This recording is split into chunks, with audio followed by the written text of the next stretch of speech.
All right. I'm assuming this is my meeting. And Joy, stop me if I'm not supposed to be just taking off and taking charge, which is kind of my thing. Yeah, go ahead, Lou. Okay, thank you. We wanted to talk to you about some of the changes that have come about in policy and in procedure for students requesting additional attempts at a course. Those changes were made on the fly for the procedural parts, but since we also made a policy change that has also gone into effect, affecting what students will do beginning fall 23, we thought we'd take the time to explain that as well. All of that text is here on this page, as well as the procedural changes. This is an informal thing. Oh, I probably should introduce myself. I haven't done this in ages. Hi, Lou Slimak, Associate Provost for Curriculum and Assessment. And I work on a variety of things policy-wise. This one is a policy I took personal pride in starting a while ago now. So I've just kept it under me. And the appeals come through me because in theory, we could see graduate and undergraduate appeals, although we never have at the graduate level. This policy is designed to be a proactive, intrusive in a positive way, check on students who have failed a particular course multiple times. One of the changes that you'll see right now, right here, is that students who have completed 2 or more attempts at a course may be required to kick off this process. After having had it in place now for about 4 academic years, I've run data on what classes students are repeating, and that primary list of classes is provided right here. I'm assuming as advisors, you probably could have told me 90% of this off the top of your heads. The data doesn't surprise you, but those are the classes that we see the most repeats in. As such, what we want to do when students are attempting their 3rd attempt is have them go through the process. They are guaranteed that 3rd attempt by policy, but they'll go through the process, kick off the appeal form, meet with you, and have that conversation about the path they are headed down. Particularly as all of these classes are foundational to really any major program. The success rate in granting these appeals and in students completing these attempts is actually quite high.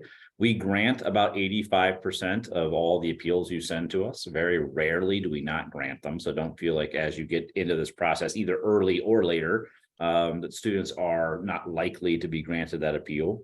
And we see about actually 70% of the students who attempt that last appeal succeed. Having their back up against the wall or having had that kind of hopefully serious talk with you all. And then, the rather formal letter from the dean's office and I tends to change their behavior for whatever reason. So the first change is that, again, for these courses listed here, the process will kick off on their 3rd attempt. They are guaranteed that 3rd attempt. Everyone who is attempting a 4th attempt then goes through the process. We have clarified, hopefully, what we mean by attempt in that first sentence, which is that when a grade is recorded on the transcript, that's an attempt. That is not a W. There are lots of colleges and programs that would like to include W's and have their own internal policies. That's fine. It is not anything we can enforce centrally. The simple reality is that we have looked at this. I don't even know. I see Misty any number of times the registrar's office. We keep thinking maybe there's a Hail Mary we can get it to do it. It can't be done. Like, it just doesn't see those W's. They don't exist. They're not an attempt. So these are graded attempts that are recorded in terms of when this kicks off. The first change to the process we've made is to the appeal form. Let's see. Are you seeing now like the Qualtrics looking form? All right, sweet. For those of you who've been doing this or had these, it used to be kind of a clunky PDF thing. I was advised when I first started this that because it could have potential impact on a student's ability to progress in their degree, that legal felt we should have a signature on those. We have revisited that now that we've had this in place for 4 years and kind of seen how this actually unfolds. We don't think we need those stupid signatures. So we will move away from sign, which was clunky, to just a Qualtrics form. It will still kick off exactly the same way. You will fill out your name, student name, course to be repeated. Oh, well, I mean, of course I made it validation. That guy doing his job.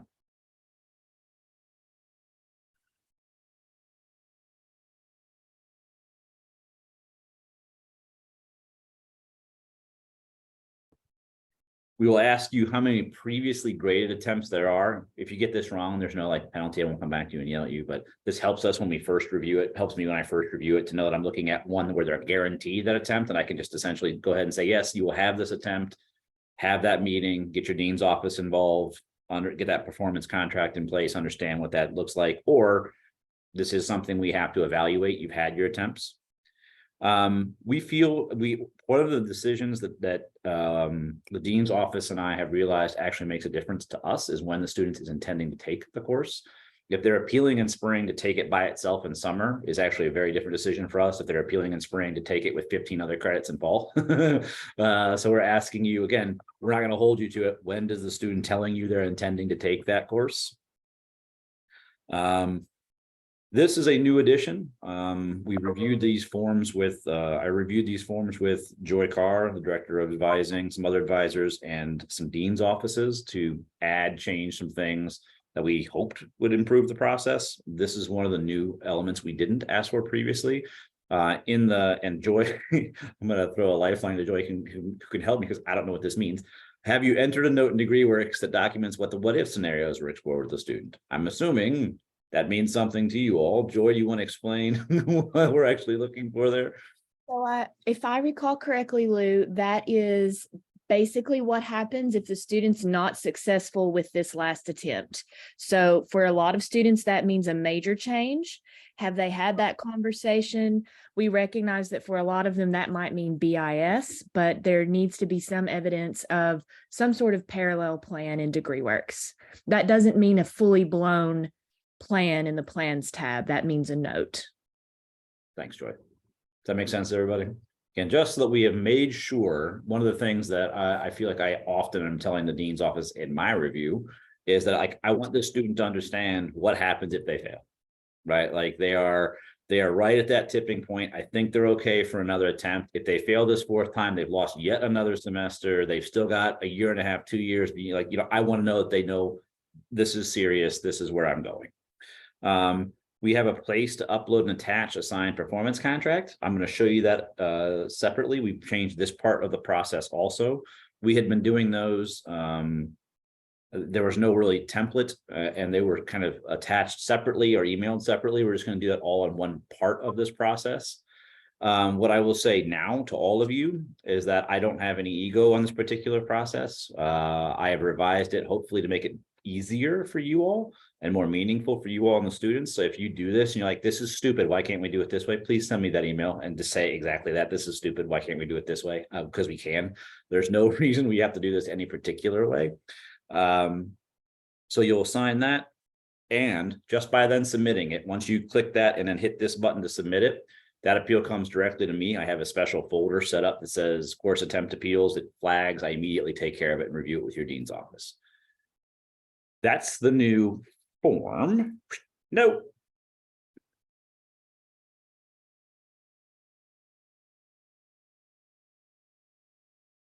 I always forget that default is to close that window. Questions about the form? Anything there that immediately strikes you as stupid? I have a quick question, Lou. This is Sandy. Hi, Sandy. Hi. Can that Qualtrics form link to the contract? To the performance contract? Is there a way to hyperlink within it so we don't have to dig around for it separately? So, I see. Just hyperlink back to it. Yeah, just so that we don't, I know that it won't autofill and attach to it, but just so that we don't have to find the link separately. Yes, that for sure. And one of the things I was going to ask, and again, this is not anything I have ownership. I have ownership of, but no ego. That for sure. So link to performance contract via Qualtrics. I can do that. Thank you. It's not something that we do that often, and I would probably find myself having to dig around and search for it. Figure out where it was, right? Mm-hmm. The performance contract is now templated, as you can see. All students who have 3 attempts must have all students with 3 attempts to go through this process. As part of that process, you saw that now we're asking you to upload and complete this performance contract. So I thought I'd show you what we've got, and again, get your feedback. Same kind of thing. I don't have a whole lot of ego on this either. Stop that. I got to reshare. And again, I will have Joy help me remember, particularly the one, this is the one component that makes it a document. We could do this all obviously in Qualtrics. Who's that student? What are the terms of the contract? And this is something as advisors, I'm hoping you're working with your dean's office on. What does the dean's office feel that they need to do? Make sure that they are aware of what they need to do to stay in the major. How does it affect their GPA? What other courses can they take? How many credit hours should they be taking that particular semester during the repeat? Whatever. Different dean's offices approach these very differently. And so there are some dean's offices that like to see them take these repeats in summer, and that's all that they're taking. There are some dean's offices that don't want them to have, more than the minimum credit hours. Statler is very good about saying you need a X GPA in these courses and these other courses you're taking at the same time. Yeah, I don't particularly care about what those terms are, but they should be clear to the student so the student knows what's expected in the course that they're repeating, as well as anything else that semester.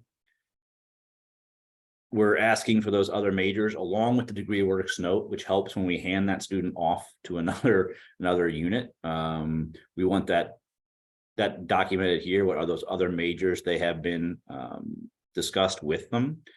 At least one must be provided. Obviously, if you discuss 3 or 4 and you want to include those there, that's fine as well. And then we have a place to date and sign. Again, this isn't a legal document. I don't know if we need the physical signatures, and I see this as kind of the biggest, clunkiest step in the whole thing. I have to download, write, type, physically upload, scan. I don't know how else we show that the student was informed. And I guess that's the kind of the piece that I'm struggling with. That was why we used sign in the first place. So the thinking still is that the student should obviously have been informed, have consented, shown some acknowledgement that they understand where they're at in this process. If you have thoughts as you do this to make this better, please, again, share that to me. There's no reason we have to do it a particular way. We're trying to accomplish that particular goal. So I thought about fillable PDFs. It would make it easier for the advisor, right? For sure. Is it easy to have that second signature for the student? Then you have to just turn the computer around, have them come over and sign it. Do you think that would work just fine for you and the student to sign?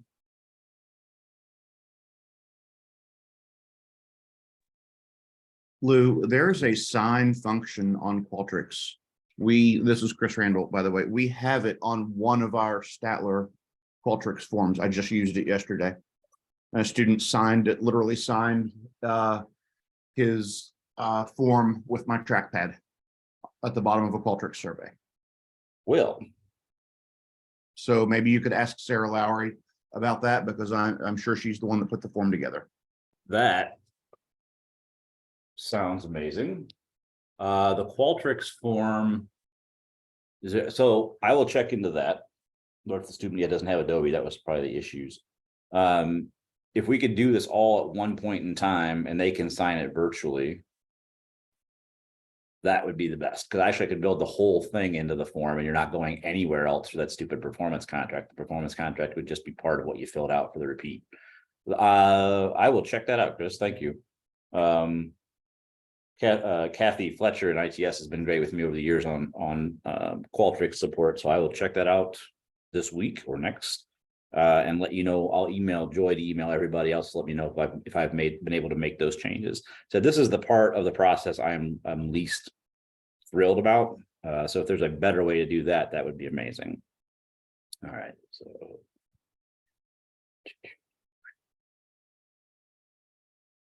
are you still seeing screen two? Are you still? Oh, it's actually not making. No. Yeah, I thought so.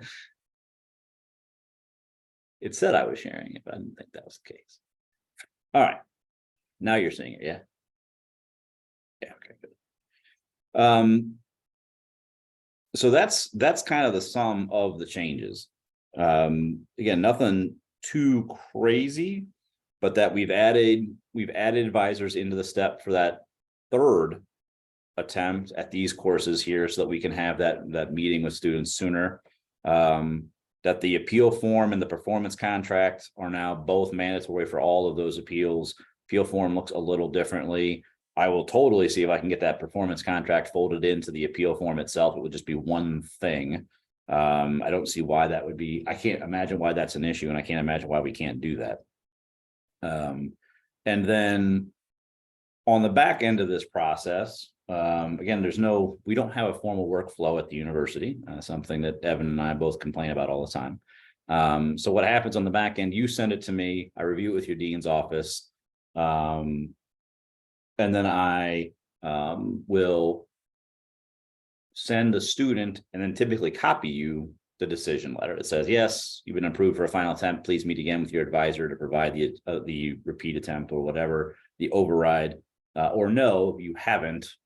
Meet with your advisor to discuss where you're going or transfer this appeal. If there are issues on that back end of the process, I don't ever hear about them because at that point I've sent the letter off and either made someone happy or ruined someone's day. When that hits you, if there are things again that I could do to make that easier on advisors, just let me know. Like that communication. When we started this process now eons ago, and I met with the advisors, the idea was to have that formal letter come from the provost's office so that the student wasn't mad at you, understood that this was a university decision, and that you could just assist them essentially in navigating that process. Like I said, I don't know how that actual navigation goes once the letter comes out for me and I've been the bad guy or the good guy. So if there are things that I could do differently with that messaging, with that letter, with any kind of follow-up, those would be helpful for me to know as well. Lou, I have oh, Go ahead. sorry, Ashley. I have a quick question. I know technically the system views attempts that were equivalent transfer courses the same as native courses. I'm just curious if you or the dean's offices are giving any deference in your consideration if the student's first or second attempts were done at another institution and are looking to do that the third attempt or attempt here. We definitely are more favorable to a student who has had multiple attempts, one or multiple attempts come from a previous institution. So if you're on your, fourth attempt and one or two of those were from your transfer institution, we're almost always going to let you take another shot at WVU.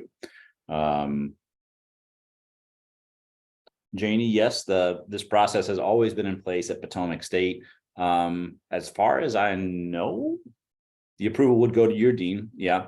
As far as I know, I don't think you've had one. I think maybe one in all the years that we've done this, one that has at least come to me. It may be that you're overriding them now, but they should be going through this process. Tech has started to do it as well, for sure. So my I'm question. gonna let then was Ashley, to Ashley kinda- answer her question, and then I'm going to get back to Mark, who has asked a good one.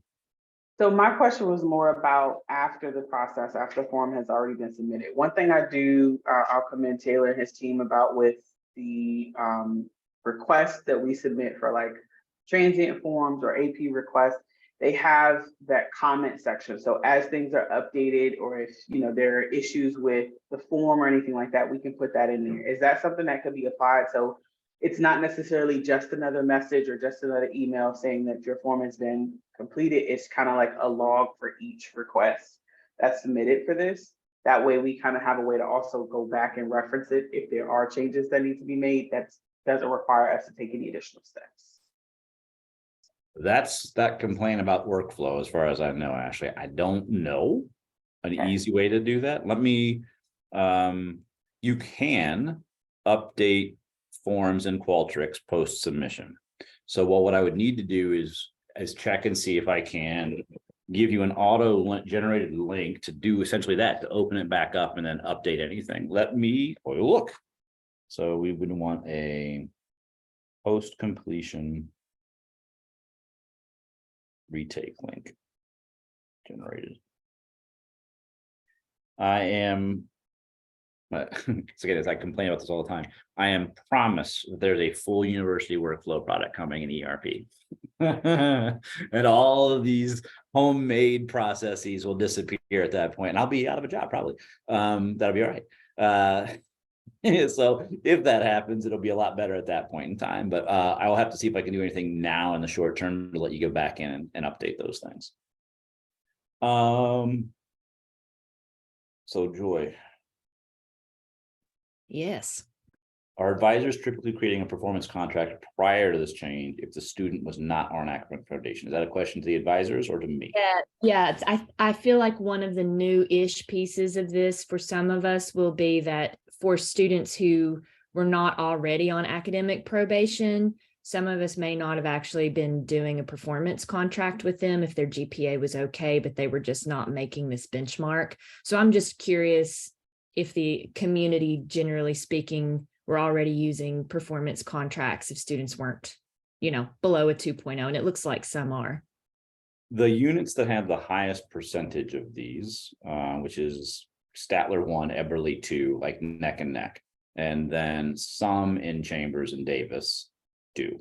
My assumption is, when the one or two that may come up in Reed, CAHS or CCA, maybe not, right? Because it's such a random off chance occurrence.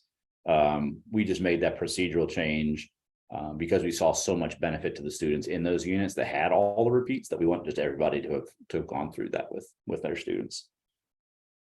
Mark Schrapp asked, do we encourage students to drop classes because this doesn't count as a completed attempt, or should we not discuss this part out loud?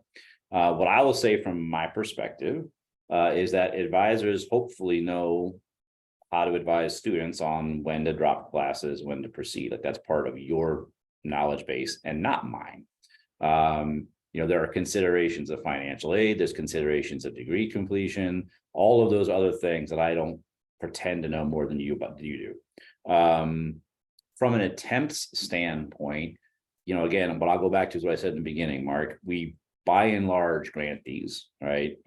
Because we want to see a student succeed, and we've now seen this actually help them succeed and not languish in a degree for 8 or 9 attempts and be here for a million years, right? So from my standpoint, this process and policy has worked. So in terms of an individual student, I would defer to your expertise there and what you currently do. Like I would not let this be driving your decision. They will most likely get another attempt. When we have said no, we're looking at a student with a 1.88 GPA who's been here 4 years, has completed 30 credits, has not gotten past, initial coursework in their major. And you're like, no, man, like we need to get you elsewhere. So, if that student's close, they're going to be okay.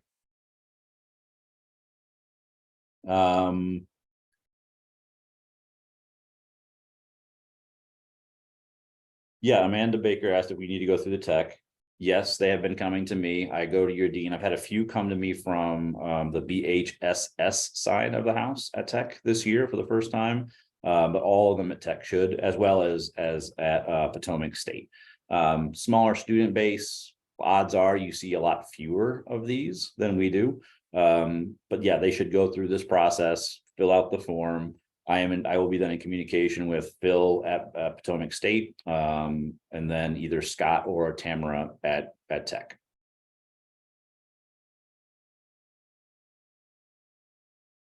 Any questions that I didn't see that I missed? Any other questions? I'm hoping this was a fairly light update.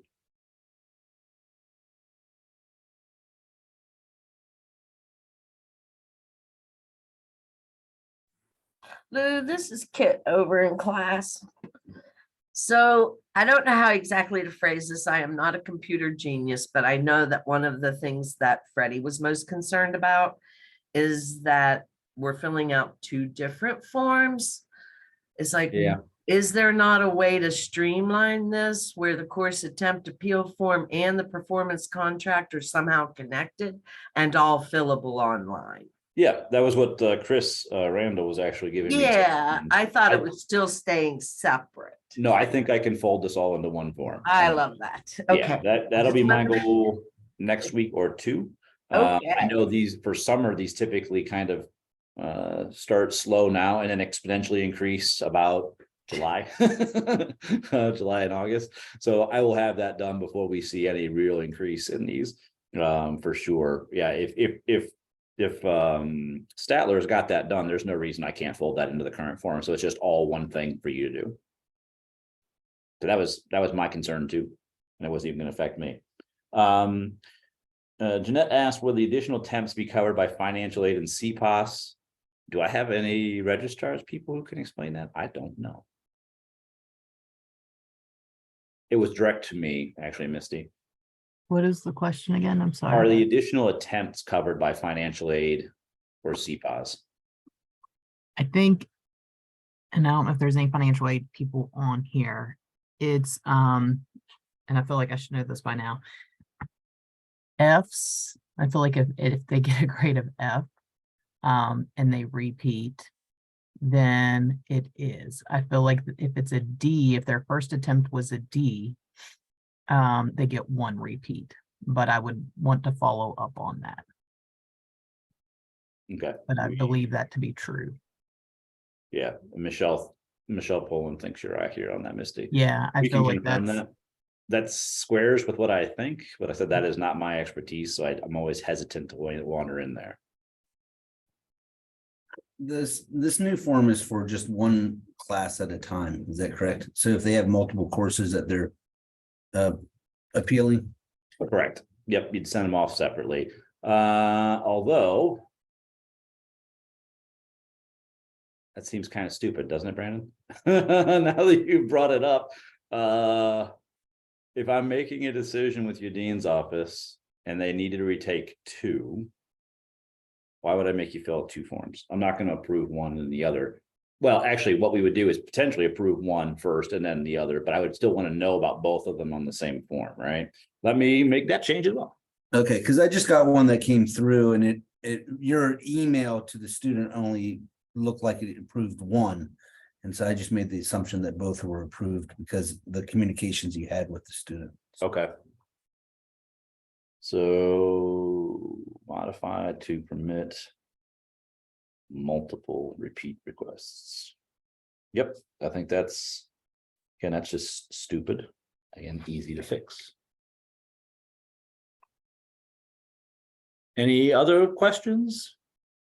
I'm glad again, this is gonna be, I got 4 things to fix already, so it'll be better by next week, which will be easy to make. I knew that's why as Joy and I were talking, I'm like, yeah, let's talk to the advisors. I guarantee this will make more sense to them than it does to me. As you have these, again, if you ever got concerns or if you hit problems, let me know. We really appreciate you working with these students. Again, the success rate on them has been way higher than I would have predicted. I was really nervous when we rolled this out. But it's done exactly what we hoped, which is always nice to actually see. And if there are ever further changes to the policy and or procedure that we're not talking about today that you think we should consider, those are great emails to send off to me or Evan or Joy or anyone really. And we'll work on those. That's it. That's all I got for you folks. I appreciate you coming. Let me know if you have any questions, concerns, or if you hit any problems. And you all have a great day. Thank you. Thanks, Lou. Nice seeing you all. Thanks, everyone. Thank you.